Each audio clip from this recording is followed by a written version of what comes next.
भारत में वैसे तो कई लड़ाइयाँ हुई, लेकिन पानीपत की लड़ाई का जिक्र इतिहास में बहुत तरीकों से किया जाता रहा है। पानीपत की लड़ाई ऐसी थी जिसने भारत के इतिहास को बदल कर रख दिया था।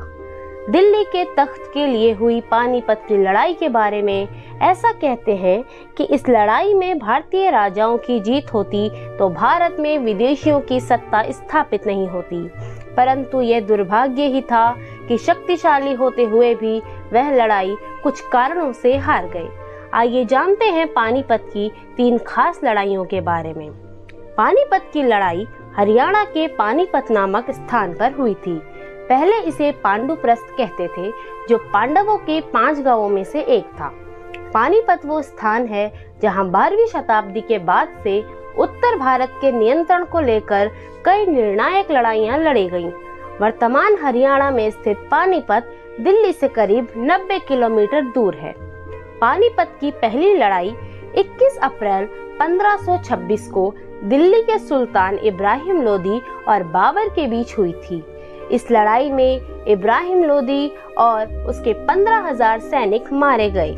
इस लड़ाई ने भारत में बहलोल लोदी द्वारा स्थापित लोदी वंश को समाप्त कर दिया था और बाबर का दिल्ली एवं आगरा में दखल हो चला था।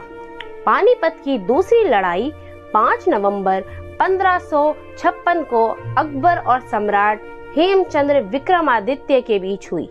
इस लड़ाई में हेमचंद्र ने पूरी ताकत से लड़ाई लड़ी और वे जीत की ओर बढ़ रहा था, लेकिन लड़ाई में एक मौका ऐसा आया जब मुगलों की सेना ने हेमचंद्र उर्फ हेमू की आंख में एक तीर मारा और वह गिरकर बेहोश हो गया। यह घटना युद्ध में जीत रहे हेमू की हार का कारण बन गई।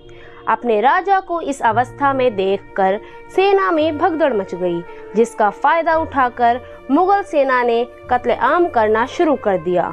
इस दृश्य को देखकर हेमू की सेना भाग गई, जिसके चलते अकबर या बैरम खान ने हेमचंद्र का सिर काट दिया। इसके बाद अकबर का दिल्ली और आगरा पर कब्जा हो गया।